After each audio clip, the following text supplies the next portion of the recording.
Hey guys, welcome to MNMMPT Nati. Today's video is about Nati Hindi, but before I start today's video, I want to share that if you are after PT core coaching or PT academic coaching, or if you want coaching for Nati Hindi, Punjabi, or Gujarati, you can always contact us using Instagram or Facebook Messenger.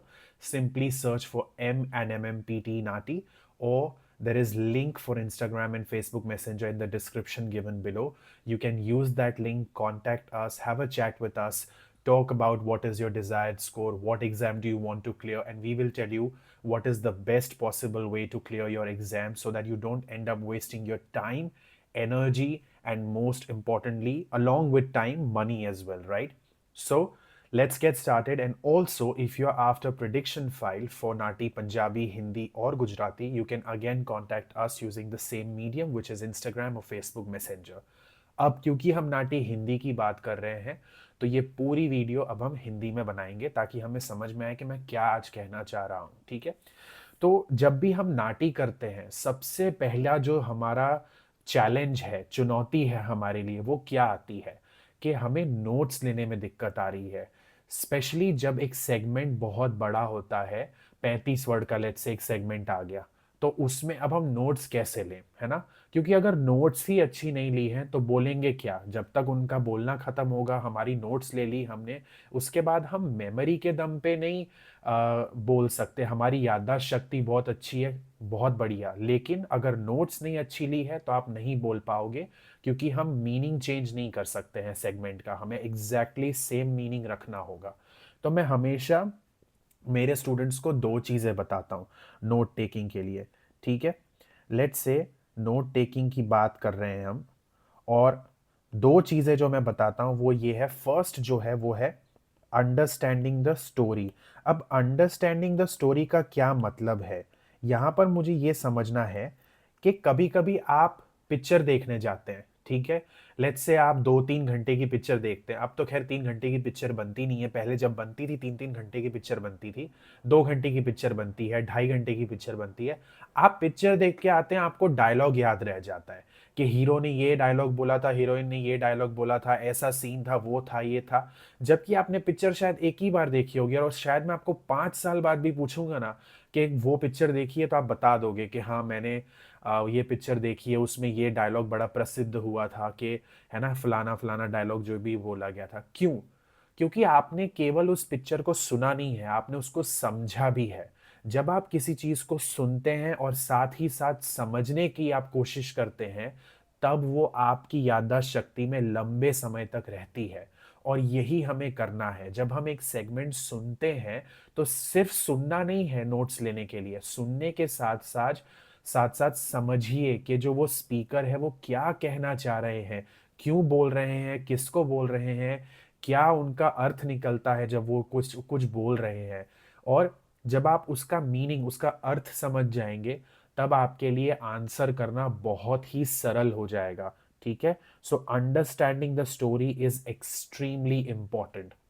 The next thing that I want to cover is notes कैसे ली जाए। ठीक है, अब मैंने story समझ ली, अब notes लिखना कैसे है। तो मैं हमेशा मेरे स्टूडेंट्स को बोलता हूँ कि कीवर्ड्स लिखिए, और कीवर्ड्स को शॉर्ट में लिखिए। ठीक है, इसको मैं करके भी आपको दिखाऊंगा।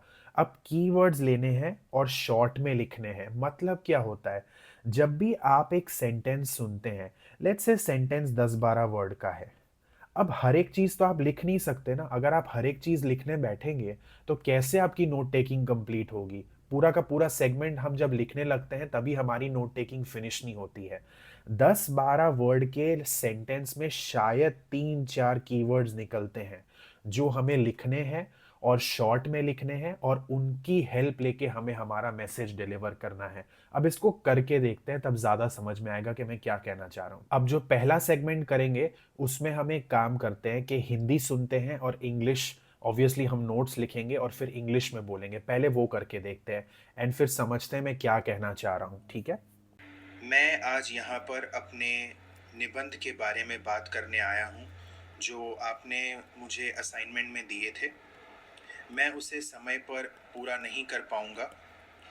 क्या आप मुझे कृपया करके कुछ अधिक समय दे सकते हैं उसे पूरा करने के लिए? ठीक है। अब हैंडराइटिंग पे मत जाइए, ऑब्वियसली हैंडराइटिंग ऐसे समय पर बहुत सुंदर नहीं निकल सकती है, लेकिन अगर मैं अपने अक्षर पढ़ पा रहा हूं तो फिर वो इनफ है, ठीक है। अब बोलते समय मैं क्या करूंगा, मैं पहले आपको बताता हूं मैंने क्या कीवर्ड्स लिखे हैं। तो I essay talk, I am here to talk about my essay, you gave assignment, that you had given me for the assignment, time no finish, I will not be able to finish it on time, can you please give me more time। तो मैंने क्या लिखा है, please question mark क्यों किया, क्योंकि वो एक प्रश्न है। मोर एम आर टाइम, उसके बाद टू फिनिश, अब उसने अधिक समय मांगा है फिनिश करने के लिए, तो can you please give me more time to finish, ठीक है। अब देखिए मैंने कैसे ये पूरा सेगमेंट बोल दिया, और नोट्स जो मेरी हैं उसमें मैंने केवल कीवर्ड्स लिखे हैं, और वो भी शॉर्ट में लिखे हैं, हर वर्ड पूरा नहीं लिख सकता मैं, ठीक है। अब डेफिनेटली ये डिफिकल्ट है, ये कोई इजी चीज नहीं है, लेकिन विथ प्रैक्टिस ये मुमकिन है। तो मैं क्या करता हूं, अपने जो मेरे स्टूडेंट्स हैं, जो मेरे साथ नाटी हिंदी पढ़ रहे हैं, हर एक स्टूडेंट को एक स्टडी प्लान मैंने दिया हुआ है कि भाई ये स्टडी प्लान आपको फॉलो करना है। अब वो एवरी सिंगल डे अपनी नोट्स की पिक्चर्स क्लिक करके मुझे टेलीग्राम ऐप पे भेजते हैं, क्योंकि मैं अपने स्टूडेंट्स के साथ टेलीग्राम ऐप पे कम्युनिकेट करता हूँ। अब 2 से 3 डायलॉग्स तो वो हर रोज करेंगे जो मैंने उनको दिए हैं करने के लिए। जब वो उनकी पिक्चर्स क्लिक करके मुझे टेलीग्राम पे भेजते हैं, तब मैं उनकी नोट्स देखता हूँ, ताकि मैं उनको फीडबैक दे सकूं कि ये अभी भी आप कीवर्ड्स लिख रहे हो शॉर्ट में, या आप ज़्यादा नोट्स लिख रहे हो। क्योंकि अगर नोट्स आप ज़्यादा लिखोगे तो आप ख़त्म नहीं कर पाओगे, और अगर आप ख़त्म नहीं कर पाओगे तो आप आंसर अच्छे से नहीं कर पाओगे। तो हर चीज़ एक दूसरे से कनेक्टेड है। तो मैं वही बताने की कोशिश कर रहा हूं यहां पर कि नोट्स कैसे ली जाती हैं, कीवर्ड्स लिखे जाते हैं और उनको भी शॉर्ट में लिखा जाता है, ठीक है। तो ये समझना बहुत जरूरी है। अब एक दूसरा सेगमेंट करके देखते हैं जहां पर हमें ऑपोजिट लैंग्वेज यानी हिंदी बोलनी है। Let's start the next segment. As far as I know, it is of science class essay. You should have started that essay by now. May I know why have you not started that essay by now? अब इसमें keywords क्या क्या लिखे हैं। फार I know यानी जहां तक मुझे पता है, as far as I know. Science class ऐसे यानी वो विज्ञान के सत्र का निबंध है, ठीक है। शुड स्टार्ट बाय नाउ, ठीक है। अब तक आपको उसे शुरू कर देना चाहिए था। मे आई नो यानी उसने प्रश्न पूछ लिया है, तो प्रश्न यहां पर हो गया कि भाई may I know why, W Y लिखा है मैंने, वो वाई। और फिर मैंने ये क्यों किया है, क्योंकि वो सिमिलर टू अपर सेंटेंस था। May I know why have you not started the essay by now, क्या मैं जान सकता हूं कि आपने अभी तक निबंध लिखना शुरू क्यों नहीं किया है, ठीक है। अब आंसर बोलते वक्त देखिए मैं एक दूसरा कलर यूज करता हूं। मैं क्या करूंगा, आंसर बोलते वक्त मैं हमेशा जो मैंने नोट्स लिए ना उसके नीचे अंडरलाइन करता रहूंगा, ताकि मुझे पता है कि मैं कुछ मिस ना करूं। तो कैसे करूंगा, जहां तक मुझे पता है वो विज्ञान के सत्र का निबंध है, आपको उसे अभी तक लिखना शुरू कर देना चाहिए था, क्या मैं जान सकता हूं आपने वो निबंध लिखना शुरू क्यों नहीं किया अभी तक। देख रहे हैं आप फ्लुएंसी कैसी होनी चाहिए एग्जाम में। ऑब्वियसली वोकैबुलरी पे कमांड चाहिए, आपको प्रैक्टिस चाहिए, वरना ऐसी फ्लुएंसी नहीं आएगी। आप हेजिटेट करेंगे, आप रुक रुक के बोलेंगे, जिसके मार्क्स कटते हैं। हमारा फ्लुएंसी, प्रोनाउंसिएशन, हर एक चीज मैटर करता है। लेकिन अल्टीमेटली बात वहीं आती है, जो बुनियाद है वो है नोट्स। अगर नोट्स ही नहीं लिखी तो मैं बोलूंगा क्या। वोकैबुलरी और नोट्स में हमेशा अपने स्टूडेंट को बोलता हूं ये चीज, ठीक है, कि लेट्स से ये है आपका रेलवे की पटरी, तो ये दो ऐसी चीज होती हैं, और इसके ऊपर ऐसा जैसे लेट्स से ट्रैक है आपका रेलवे का। तो क्या आप रेलवे की पटरी में ये बोल सकते हैं कि left side is more important than right side. अगर राइट साइड में प्रॉब्लम है तो भी ट्रेन अच्छे से चल जाएगी, नहीं। जितना इंपॉर्टेंट लेफ्ट साइड है उतना ही इंपॉर्टेंट राइट साइड है, राइट। तो जो ये लेफ्ट साइड है ना, वो लेट्स से आपका है वोकैबुलरी, और जो राइट साइड है उसको मैं कह दूंगा dialogue practice, as a note taking practice. दोनों ही बहुत इंपॉर्टेंट है और दोनों ही पैरेलल चलने चाहिए, रेलवे की पटरी की तरह साथ साथ चलने चाहिए। सिर्फ एक चीज करें और एक चीज ना करें ये गलत है। उससे क्या होगा, ट्रेन नहीं चलेगी, एक्सीडेंट होगा, यानी आपके इस केस में आप अच्छे से परफॉर्म नहीं कर सकते।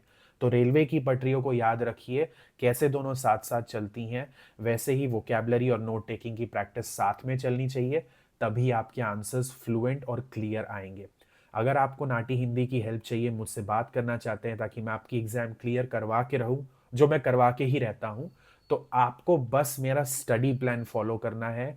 क्लासेस अटेंड करिए, क्लासेस अगर मिस हो गई हैं तो क्लास की रिकॉर्डिंग्स देखिए, क्योंकि हर क्लास रिकॉर्ड होती है। और जो मैं कहूँ वो आप करिए, जैसे मैं आपको बताऊं वैसे प्रैक्टिस करिए, मुझे अपना होमवर्क भेजिए, मैं आपको फीडबैक दे सकूं, और आपकी नाटी की जो एग्ज़ाम है वो आराम से क्लियर हो जाएगी। ठीक है? All the very best.